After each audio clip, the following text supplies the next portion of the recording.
Hello, welcome to Lemon Studios, where we talk anything and everything entertainment. I'm, of course, the Lemon himself, Zeke Lemon, and this is my review for A Working Man. But before we get into that, let's get the house clean out of the way. Shall I'm leave a like, comment below, let me know your thoughts on A Working Man, and of course, hit that subscribe button as it helps me grow into my YouTube career. I would greatly appreciate it. Now all that out of the way, let's get into the review, shall we? So, A Working Man, starring Jason Statham. He's teaming up with David Ayer again.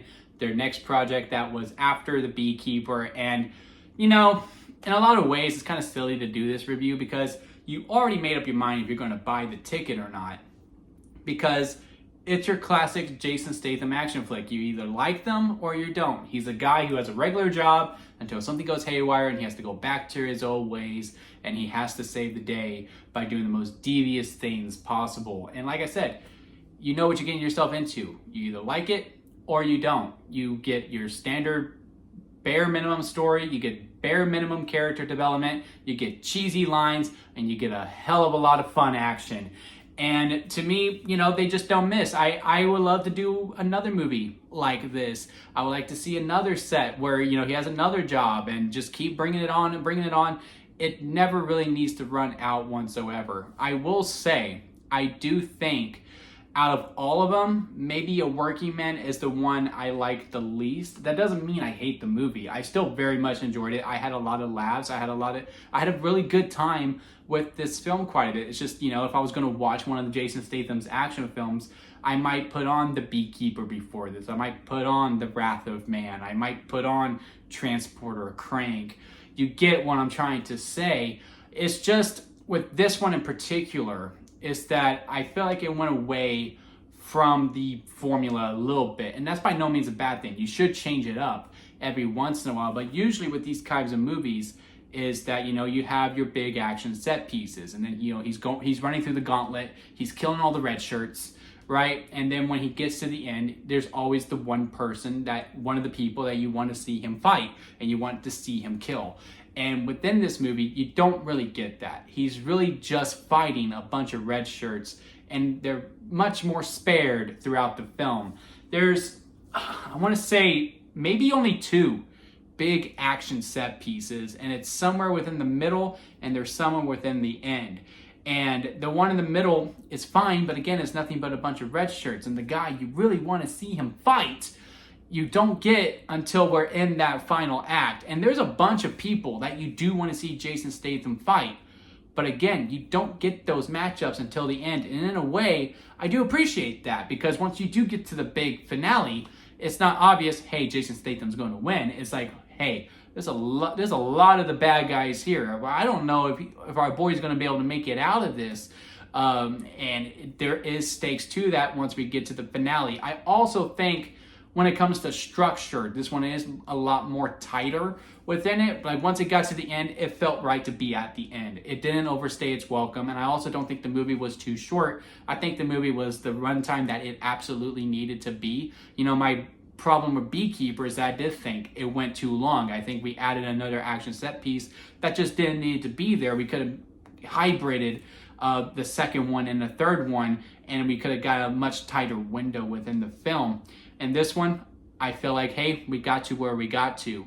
Where I do think this one is the weakest within it is within the middle. I think the beginning is very fun, even though there isn't a huge action set piece. There is action in it, don't get me wrong, and it's very, very fun. But I think the beginning was really good, you know, the whole setup to get to the plan. And then once we get to the climactic battle at the end of the plan, at the end of the movie, is a lot of fun as well. Within the middle, I don't know if it's because he's fighting a bunch of red shirts, or we're doing all of these other storylines within it that I'm just not as attached to. A bunch of the villains get a lot more screen time within this film. And they're all, you know, your very standard villains, mustache twirling, just super, super evil, right? Almost Disney-like, with an R-rated tone to them.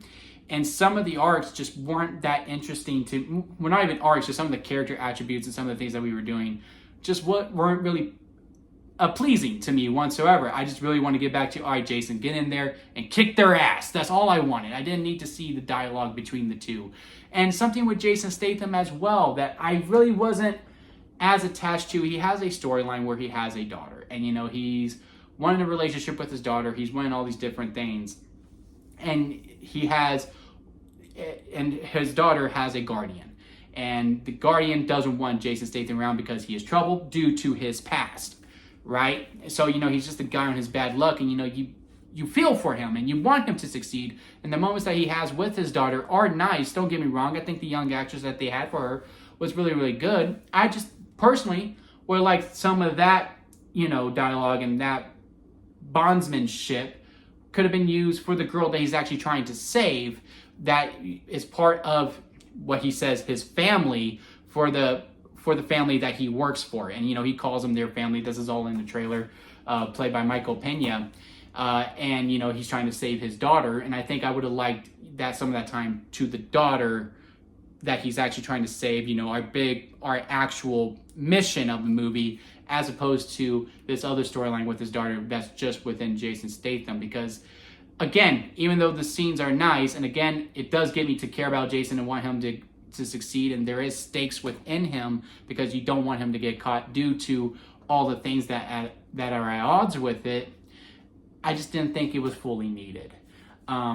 So all those storylines that to me just weren't really needed for the most part is what hurts this movie a little bit, that drops it down quite a bit, where at the end of the day, I just don't think I can fully recommend you to go to the theater to go see it.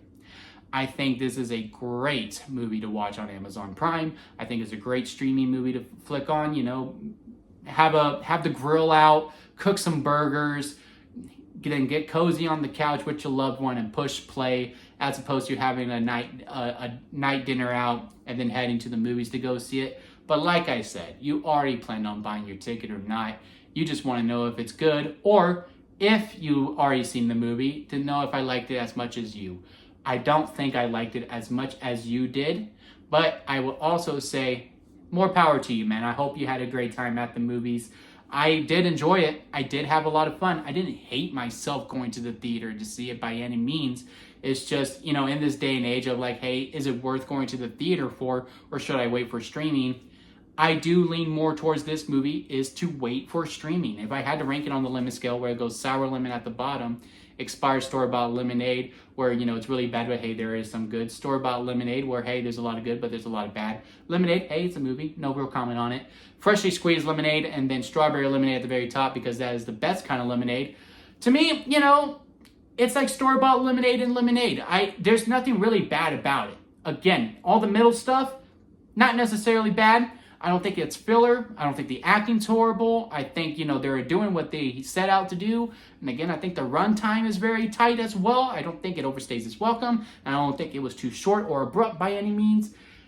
It's just by the end of it, I just felt like, yeah, that was a movie.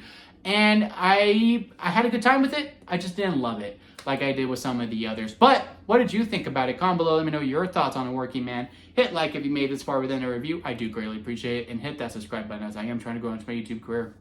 And until next time, guys, I'll see you here at Lemon Studios.